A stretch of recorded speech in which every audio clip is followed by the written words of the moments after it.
Bonjour, donc cette vidéo fait référence à une vidéo précédente que j'avais publiée qui s'appelle Une humiliation internationale, l'erreur des USA, l'Asie humiliée aux USA. En fait, ça fait référence à ce qui s'est passé, hein, c'est le raid de l'immigration US sur l'usine Hyundai aux États-Unis et où il y a eu un certain nombre de personnes qui ont été arrêtées. Alors, je crois que c'est 350 travailleurs sud-coréens et dont probablement beaucoup sont des spécialistes en fait de leur secteur, hein, pour installer une nouvelle usine. C'est vraiment un sujet qui a été un sujet très critique en Corée du Sud, qui a soulevé vraiment beaucoup de protestations, de questions, et c'est vraiment un sujet, j'en ai parlé, hein, qui est un sujet absolument délétère pour les relations entre l'Asie quelque part et les États-Unis, et éventuellement pour l'Europe, si l'Europe ne prend pas garde à comment dire, faire les choses de manière correcte, et je pense que ça vraiment qui est très important.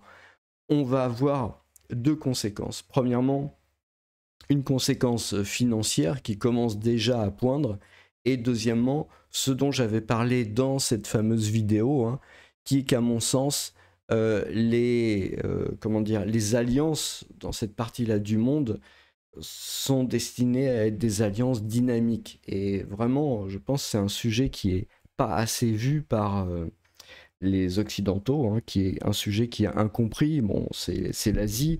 Peu de gens, malheureusement, s'y intéressent, alors que c'est probablement la zone du développement économique de demain. Enfin, c'est déjà le cas, mais ça va devenir encore plus le cas. Et je pense que ce genre de sujet est vraiment très important à comprendre. Vraiment, il faut absolument que vous compreniez ça. D'ailleurs, j'ai aussi fait deux autres vidéos sur comprendre la Chine, expatriation et business, la Chine, prononciation, etc. J'ai fait toute une playlist sur le sujet. Je ne vais pas revenir dessus, mais voilà, moi ça me paraît vraiment essentiel. Donc on voit déjà dans un premier temps, hein, la Corée du Sud se penche sur les conditions de détention de ses ressortissants aux États-Unis. C'est un problème qui ne passe pas.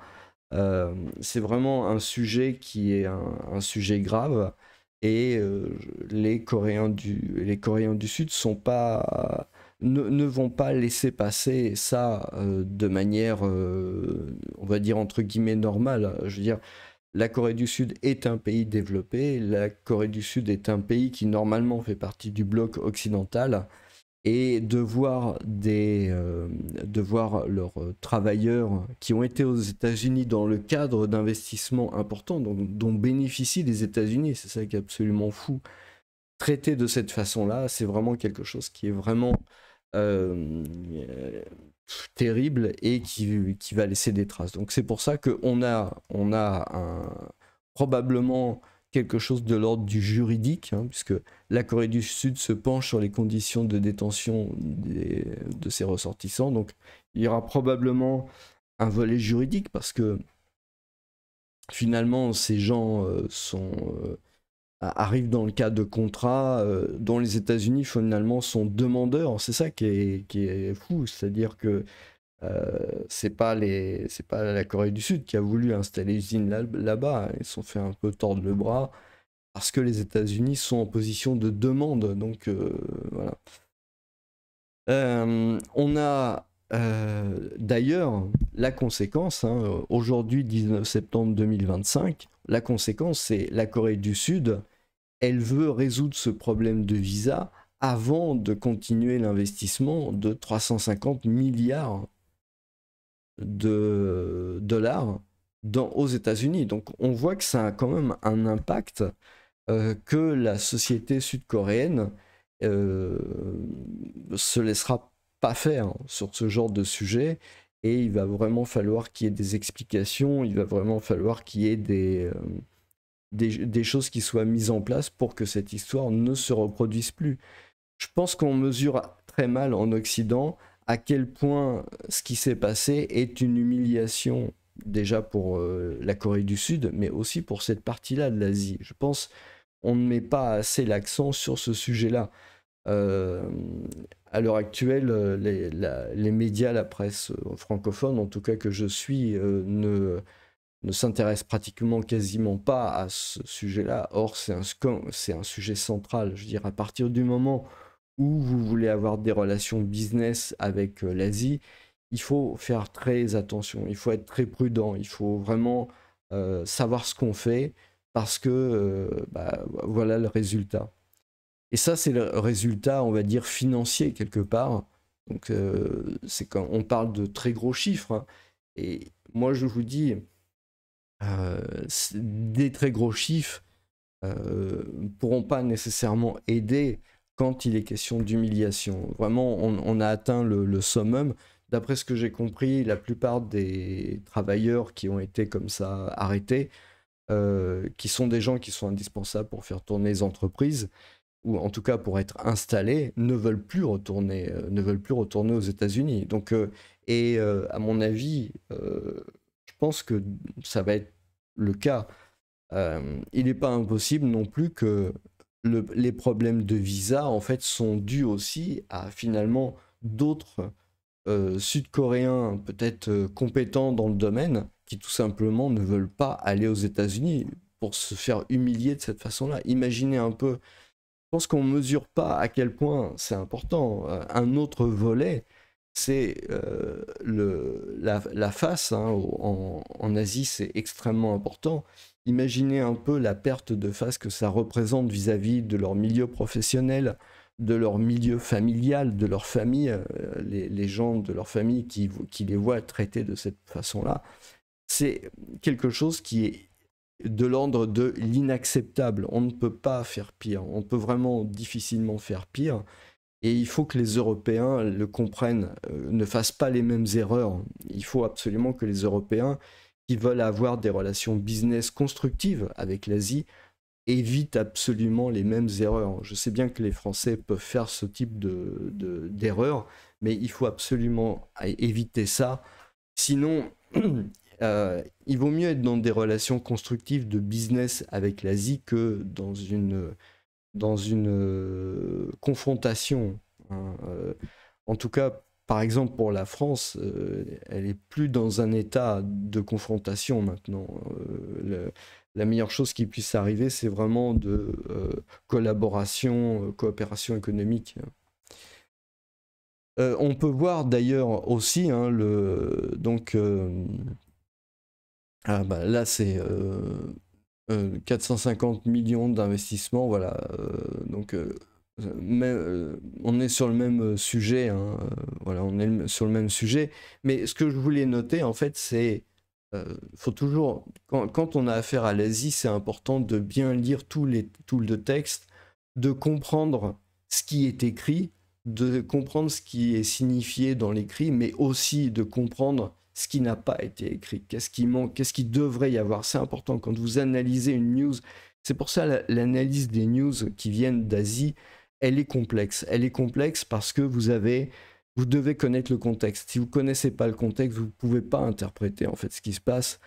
Parce que dans les textes que vous voyez soumis, eh bien, il y a des choses qui manquent, hein.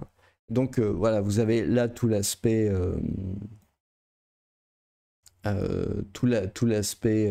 ouais, c'est 350 milliards de dollars US. Ça, c'est des Singapour dollars, j'imagine. Donc, mais ce qui est important, c'est de voir, je l'avais expliqué dans la vidéo que je vous avais montrée, je parle de cet aspect des relations entre Asiatiques et le risque que fait peser ce genre d'action aux États-Unis contre un pays asiatique, je veux dire, fût-il allié, je veux dire, c'est ça qui est super grave. Donc, Monsieur Shaw, qui est cette personne, hein, qui est le ministre des Affaires étrangères, donc il espère le président Xi Jinping arriver au sommet, hein, qui va se dérouler en Corée du Sud. et il revient lui-même d'un voyage à Pékin pour des discussions avec les Chinois. Donc, en particulier avec M. Wang Yi, qui est aussi ministre des Affaires étrangères pour la Chine. Et donc, il a relayé le message de la volonté de la Corée du Sud de discuter de coopération culturelle avec la Chine à cette fameuse réunion Asie-Pacific Economic Cooperation, APEC. Donc, en particulier, hein, il y a une note qui indique que la Chine a indiqué qu'elle conservait des restrictions sur l'importation de divertissement de K-pop, la fameuse K-pop, pour protester contre l'installation de US-led missiles, donc d'un bouclier de missiles américains en Corée du Sud. Donc, ce qui va être important, en fait, ce que dit pas ce papier, c'est quel va être le résultat de ça. Est-ce qu'il va y avoir une avancée sur ce sujet?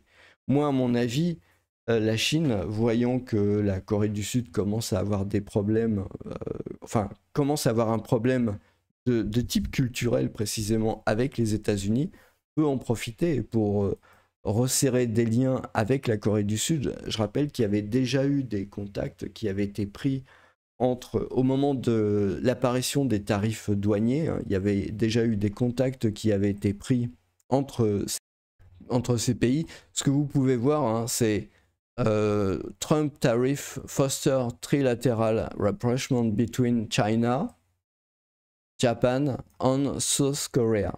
Donc c'était le 10 juin 2025 de cette année. Donc vous voyez, ça date d'il y a très peu de temps en fait, hein, ça fait 3 mois. Donc la coopération pourrait s'améliorer si les USA se retranchent dans le protectionnisme. Donc, et en même temps, donc, la Chine modère ses assertiveness in the region. Donc ça, on peut traduire ça par la Chine modère ses ambitions, sa volonté militaire quelque part, sa mainmise. Vous voyez, un peu, c'est l'idée de... voilà, elle devient peut-être un peu plus calme vis-à-vis de la région. Voilà. Mais il faut bien comprendre ce que ça représente. Là, vous avez les 3 ennemis, on va dire, du XXe siècle, hein. Ça veut dire la Chine et le Japon, avec vraiment les horreurs qu'on connaît de cette guerre, hein. Vous avez la Corée du Sud aussi et la Chine, mine de rien, hein, qui ont virtuellement été en guerre, mais d'ailleurs pas si virtuellement que ça, puisqu'il y avait des contingents chinois qui se sont battus en Corée, hein. Donc vous avez vraiment quelque part une histoire récente qui est assez douloureuse, mais malgré ça, vous avez vraiment des tentatives de rapprochement. Donc si vous voulez, ce qui s'est passé en Corée du Sud, je sais bien que peut-être je me répète un peu trop souvent, mais si vous voulez, mon idée c'est que je m'adresse à un public qui n'a jamais finalement, c'est pas de votre faute, hein, qui n'a jamais été exposé à ces problématiques-là. Donc c'est pour ça que je répète assez souvent, j'en suis vraiment désolé, mais je me suis rendu compte, si vous voulez, aussi qu'en en parlant autour de moi avec des francophones, bah, malheureusement les gens n'impriment pas ce genre de choses-là. Pour eux, la Chine et le Japon sont des pays définitivement antagonistes, et ils ont du mal en fait à en sortir. Moi je dis, de mon expérience dans cette région-là, surtout la Chine et le Japon, eh bien moi je pense que ce que font les États-Unis en termes de face à la Corée du Sud, ce sont comme des coups de boutoir dans l'alliance entre certains pays d'Asie et les États-Unis. Donc en l'occurrence, le Japon, hein. Le Japon, il y a déjà eu des problèmes sur les îles d'Okinawa. Et maintenant, c'est quelque chose qui est vraiment étalé devant le grand public, c'est d'une gravité extrême. Il ne faut pas que les Européens fassent le même type d'erreur, surtout pas, c'est vraiment à éviter, mais je dirais, si vous voulez, l'erreur qui a été... Enfin, le problème, c'est que c'est pas une erreur, d'ailleurs. Ce qui s'est passé aux États-Unis, cette arrestation, n'est pas une erreur. C'est la conséquence des lois qui existent aux États-Unis. Ça, j'en ai tout à fait conscience, si vous voulez. Il n'y a pas eu une volonté, enfin, je n'ose pas imaginer, il n'y a pas eu une volonté délibérée de créer cet incident. Mais cet incident a été créé parce que, bah, voilà, la législation aux États-Unis, elle est comme ça, et voilà. Mais c'est des pays qui ne comprennent pas ça, qui ne comprennent pas cette façon de faire. Et donc, euh, euh, ce sont des pays qui sont quand même plus proches, on va dire, d'un modèle, je sais pas, centralisé quelque part pour ce genre de choses-là, que les Américains. Donc, et la manière dont ça s'est passé avec les chaînes, hein, les chaînes au poignet aux gens, les chaînes qui entourent les pieds, enfin, je veux dire, c'est un truc fou, quoi. Donc, ça rappelle de très, très, très mauvais souvenirs. Et il faut absolument que les Européens, bon, les francophones qui m'écoutent, hein, surtout si vous avez un business sur place, il faut que vous compreniez, parce que je ne suis pas nécessairement sûr que tout le monde le comprend bien, il faut que vous compreniez à quel point ce sujet-là est un sujet vraiment très difficile. Et c'est valable à tous les niveaux de la société. C'est-à-dire que c'est valable aussi bien au niveau de l'entrepreneur qui va dans ces pays-là que de l'expatrié. C'est valable aussi dans nos pays européens enfin, ou occidentaux ou francophones qui parlent. Voilà. Dans les relations qu'on peut avoir avec ces pays-là, il faut bien comprendre que les choses ont changé. Peut-être c'est aussi un problème qu'il y a aux États-Unis, c'est-à-dire que les États-Unis, les Américains ne comprennent pas que les choses ont changé. C'est-à-dire que ces pays-là, la Chine, le Japon, la Corée du Sud, bon, peut-être le Japon avant, sont des pays pleinement développés, pleinement influents sur la scène économique mondiale et qui ont une influence importante. S'il y avait une entente, un rapprochement réel et concret entre ces trois pays-là, vous auriez nécessairement toute la zone Asie, donc voilà, toute la zone Asie qui serait quand même bien prête à basculer en fait du côté d'une alliance ou d'une entente. Hein. Je veux dire, euh, ce qui tient en fait le Japon et la Corée plus ou moins difficilement aux côtés des États-Unis, c'est la peur qu'ils ont de la Chine. C'est la peur qu'ils ont de la Chine. Maintenant, les choses évoluent et ça peut vraiment changer du jour au lendemain. Je sais pas, imaginons par exemple, pour l'instant c'est pas le cas, mais imaginons la Chine et la Corée du Sud ayant l'arme atomique, hein, clairement, la capacité de se défendre, la bombe A ou la bombe H, et je pense qu'ils en sont tous les deux capables assez rapidement. Imaginons donc ces deux pays avec des moyens aussi importants pour se défendre. Je pense que paradoxalement, ça rendrait beaucoup plus facile un rapprochement avec la Chine. Parce qu'à ce moment-là, bah, ces pays-là n'auraient plus de raison vraiment d'avoir peur d'un pays comme la Chine. Surtout que la Chine connaît des problèmes structurels importants. Et donc à ce moment-là, il pourrait y avoir un rapprochement. Si vous avez un rapprochement entre ces trois pays-là, nécessairement après vous avez un rapprochement avec le Vietnam, le Laos, la Thaïlande, le Cambodge, éventuellement même le Myanmar, enfin je veux dire toute cette zone-là assez rapide. Donc je pense pas que ça puisse être le cas trop avec les Philippines, peut-être pas trop avec l'Indonésie, la Malaisie, parce qu'il y a vraiment des problématiques stratégiques au niveau du détroit et au niveau de la mer qui se trouve là. Mais Voilà, vous avez vraiment ce genre de points-là. Donc c'est vraiment important. Et si vous voulez faire du business en Asie, si vous voulez vivre en Asie en tant qu'expatrié, il faut absolument que vous compreniez cette chose-là. D'ailleurs, ça me donne l'occasion aussi d'ajouter quelque chose que j'avais pas dit lors de la précédente vidéo. Euh, Quand je dis la manière de se comporter en Asie, c'est pas seulement dans ces trois pays-là, c'est aussi dans les pays que je viens de citer par ailleurs qui éventuellement sont susceptibles d'une alliance. C'est pas possible pour un occidental de se comporter n'importe comment, même si il a l'impression que c'est permis soit par la loi, soit par, disons, les habitudes ou par la façon de faire de manière générale. Euh, donc, l'occidental ne peut pas se comporter n'importe comment. Donc, si vous êtes expatrié dans des pays en Asie, il faut vraiment euh, comprendre déjà le respect qui est nécessaire. Sinon, vous vous attirez vraiment beaucoup de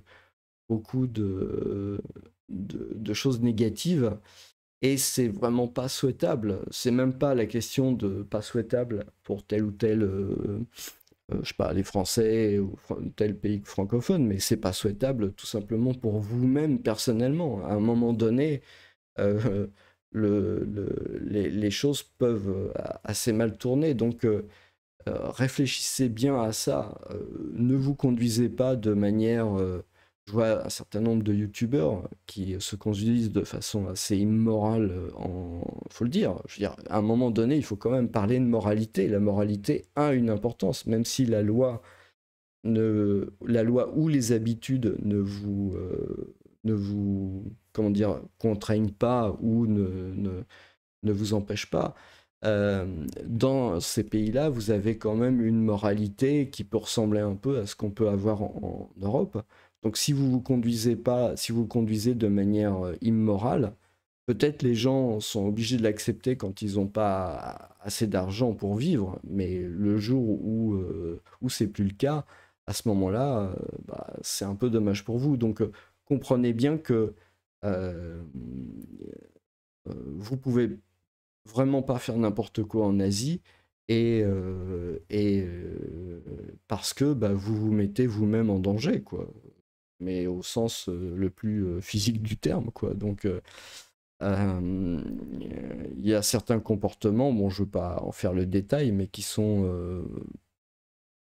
vraiment enfin, très préjudiciables pour tout le monde et puis aussi pour les gens qui les commettent. Euh, Donc, toutes les histoires de moralité, c'est pour ça c'est important éventuellement, si vous n'êtes pas trop sûr, je sais pas, lisez Confucius ou essayez de nouer des relations, comment dire, proches avec des amis sur place pour essayer de comprendre un peu ce qui est possible ou ce qui n'est pas possible. Euh,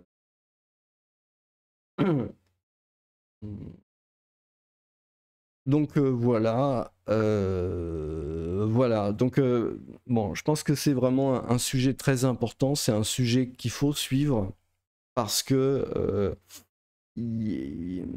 c'est un sujet sur lequel vous pouvez faire des choses. En tant qu'expatrié, en tant qu'entrepreneur sur place, éventuellement, vous pouvez faire des choses pour éviter que ça se passe mal. Et puis évidemment, bah, pour les gens qui sont en Europe, hein, je veux dire. Euh, qui éventuellement doivent comment dire, interagir avec des Asiatiques, réfléchissez bien à la manière dont vous le faites, c'est important. Sachez que ça a des répercussions, enfin je veux dire, et des répercussions graves. On parle là à la fois, si vous voulez, de répercussions financières d'investissement, hein, donc qui apportent de l'emploi, qui apportent de la richesse dans le pays, donc c'est quand même pas rien, mais pas seulement. On parle aussi à un moment donné éventuellement de rapprochements qui peuvent potentiellement un jour devenir un rapprochement militaire. Donc je pense que on ne comprend pas à quel point ce truc-là est absolument délétère pour les États-Unis. Et si l'Europe ne fait pas attention, bah pour l'Europe aussi. Il faut bien comprendre une chose, c'est que tous ces gens-là commencent à être des pays développés, donc avec une classe moyenne de plus en plus riche, des gens de plus en plus riches qui ne demandent qu'une chose, c'est à profiter de la vie. Euh, Ils sont voisins, ils le savent. À un moment donné, ils ont peut-être plus trop envie d'être antagonistes euh, parce que bah, ils sont voisins tout simplement. Je veux dire, en Europe, ça a été compris entre l'Allemagne et la France qu'au bout d'un moment, ça suffisait, valait mieux voilà, coopérer plutôt qu'autre chose. Et bah, c'est un peu pareil là-bas. Ils seront pas toujours ennemis. Et au fur et à mesure des erreurs faites par les États-Unis, peut-être ils seront de moins en moins ennemis et de plus en plus coopératifs. Donc ça met aussi en jeu quelque part la sécurité même des États-Unis. C'est ça qui est grave dans l'histoire, pour eux. Pour eux. Et donc voilà pourquoi c'est pas quelque chose d'accessoire, c'est vraiment quelque chose de fondamental. Bon, Universidad de Navarra, je sais pas ce que c'est. Mais bon, voilà, je vous recommande d'aller lire éventuellement tous ces articles qui peuvent être intéressants. Voilà, je vous remercie et je vous souhaite une très bonne journée.